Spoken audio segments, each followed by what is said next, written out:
Bismillahirrahmanirrahim və bihi nəstəin. Allah Teala bu Ramazan ayında biz bəndələri öz qonaqlığına, süfrəsinə və ziyafətinə dəvət etmişdir. Hz. Peyğəmbərimiz də hədislərin birində buyurur ki, kəlamlarında "Huvə şəhrun du'itum fihi ilə ziyafətillah." Ey Allah bəndələri, siz bu ayda Allahın qonaqlığına dəvət olunmusunuz.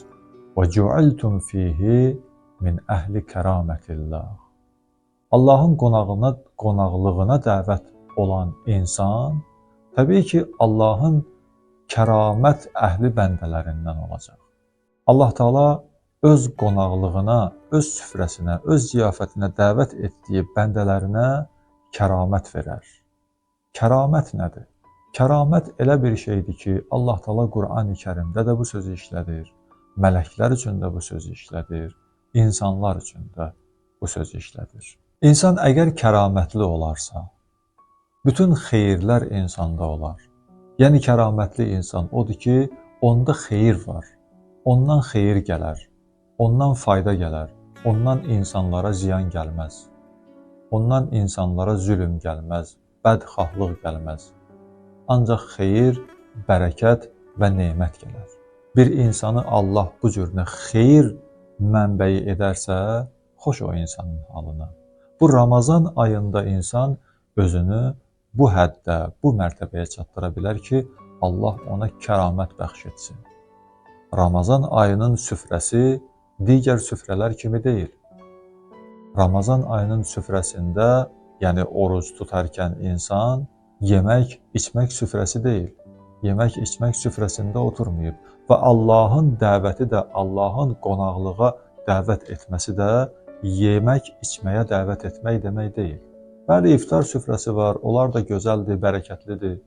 İmsak süfrələri var, bunlar da bərəkətlidir, bu ayın bərəkətlərindəndir. Amma bu ayın əsas bərəkətli süfrəsi və Allahın qonaqlığı mənəvi qonaqlıqdır. Ramazan ayının 50-dən çox adları qeyd olunur. Kəramət, rəhmət, bərəkət, izzət, tövbə ayı deyilir bu aya və ən əsası səbr ayı deyilir bu aya. İnsan Allahın süfrəsindən bu nemətləri istifadə etsə, bu nemətlərlə qidalansa, bəhrələnsə, insan həqiqətən də xeyir mənbəyinə çevriləcək. İnsan bu ayda səbri öyrənə bilsə, insan dünyada xeyir tapanlardan olacaq, axirətdə də xeyir tapanlardan olacaq. Ona görə bu süfrənin üstündə görərsən ki, belə bir nemətlər var. Bu nemətlərdən insan istifadə edə və kəramətli ola. Və insan diqqət etməlidir ki, kimin süfrəsinə, kimin vasitəsilə dəvət olunur. Süfrə Allahın süfrəsidir, qonaqlıq Allahın qonaqlığıdır və dəvət edən Peyğəmbər sallallahu aleyhi və səlləmdir. Oruc tutmaq Allahla əhd bağlamaq deməkdir. Bir insan əgər Allaha oruc tutmaq barədə əhd bağlayıbsa, gərək bu əhdi pozmasın.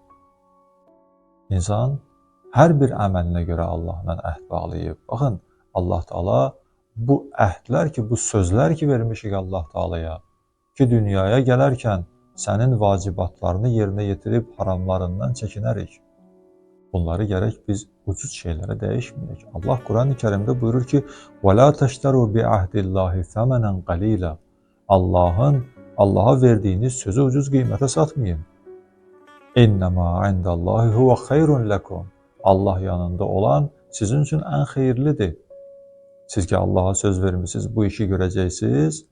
O işi görün və bilin ki, xeyir ondadır. İndi insan sual verə bilər, sual çıxa bilər ortaya ki, mən harda Allaha söz vermişəm ki, oruç tutmalıyam? Mən harda Allaha söz vermişəm ki, namaz qılacağam, yalan danışmayacağam, insanlara zülm etməyəcəyəm, xəyanət etməyəcəyəm? Hər bir insan əgər müsəlman olubsa, müsəlmançılığı qəbul edibsə və müsəlman bu dünyaya gəlibsə, onun kəlmə-i şəhadəti var, 2 kəlməsi var. La ilahə illallah, Muhammedən Rasulullah demişik. Allahın salamı ona və ailəsinə olsun. Bu 2 kəlmənin içində bütün əhdlər gedir.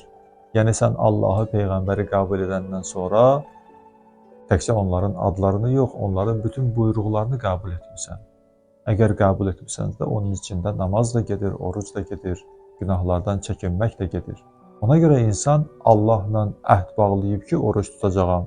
Harda? La ilahə illallah deyəndə. Allahla əhd bağlayıb ki, namaz qılacağam. Harda? Muhammedən Rasulullah deyəndə. Allahın salamı ona və ailəsinə olsun. Və insan bu əhdləri ki, bu sözləri ki, Allaha verib, bu insan üçün xeyirlidir. Allah Teala Quran-ı Kərimdə buyurur ki, ya eyyuhəllezine amanu. Allah və Peyğəmbəri sizi çağırarsa, ona bəli deyin, baş üstə deyin və çağırışa cavab verin. Və bilin ki, ey möminlər, ey iman gətirənlər, bu çağırış, bu dəvət sizin xeyrinizədir, sizə həyat verir. İnsan bu əhdi gərək ucuz qiymətə satmasın. Sual, insan bu əhdi harada ucuz qiymətə satır? Məsələn, misal çəkək. Allah oruc tutmaqla bağlı insana vacibat buyurub və insan da Allaha söz verib ki, bəli, bu vacibatı yerinə yetirərəm. Bu sözü insan harada pozur və ucuza satır? Allahın kəramət və mənəviyyat süfrəsindən qalxıb, yemək süfrəsi başında oturanda insan bu əhdi pozur və ucuza satır. Təbii ki, Ramazan ayının gündüzləri oruc halında olmaqdan söhbət gedir. Bir insan heç bir səbəb olmadan Ramazan ayının günlərində Allah mənəviyyat süfrəsinə buyurduğu halda o süfrəni qəbul etməyib yemək süfrəsinə oturursa, Allahın sözünü, Allahın əhdini, Allaha verdiyi sözü ucuz qiymətə satır. Yəni, mənəvi olan bir süfrəni, kəramət, bərəkət, rəhmət, mənəviyyat bir süfrəni yemək-içmək süfrəsi ilə dəyişir və bu, Allahın əhdini ucuz qiymətə satmaq və dəyişmək deməkdir. Çünki Allahın süfrəsi daha xeyirli və qalıcıdır. Sən yemək süfrəsində oturarkən doyana qədər yeyəcəksən və süfrədə yemək qutarana qədər yeyəcəksən. Amma insan Allahın süfrəsində kəramət, bərəkət, rəhmət süfrəsində o şeylərdən doymaq olmaz ki. Və o şeylər heç vaxt bitib qurtarmaz. O baxımdan o daha üstündür. Allah da Quran-ı Kərimdə buyurur ki, ma indakum yanfad. Sizdə olan hər şey qutaracaq. Yeməkdə qutaracaq, içməkdə qutaracaq. Hər bir şeyiniz, əlinizdə olan hər bir şey aradan gedəcək, qutaracaq. Və ma indallahi baqin. Allah yanında olan daimidir, əbədidir və qalıcıdır. Və lənəcciyənnəllədinə sabaru. Bu şeylərə səbr edən, yəni Allahın mənəviyyat süfrəsinə səbr edən, oruc tutub o acılığa, o yemək süfrəsindən uzaq durmağa, orucu batil edən işlərdən uzaqlaşmaqda səbirli olan insanlara Allah da deyir ki, onların əcrini ən gözəl şəkildə verərəm. Ən yaxşı əcr, ən üstün savab onlara verərəm. Və lənəcciyənnəllədinə sabaru əcrəhum bi əhsəni ma kanu ya'malun. Sənə verilən mükafat sənin əməlindən qat-qat üstün olacaq. Allah Teala sənin əməlin qədər sənə mükafat vermir, ondan qat-qat üstün mükafat verir sənə.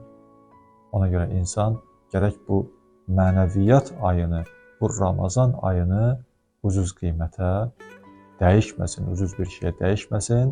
Allah Teala bu mənəviyyat ayında, bu mənəviyyat süfrəsindən istifadə etməyi bizlərə də nəsib etsin və qiyamət günü orucun mükafatını almağı bizlərə nəsib etsin.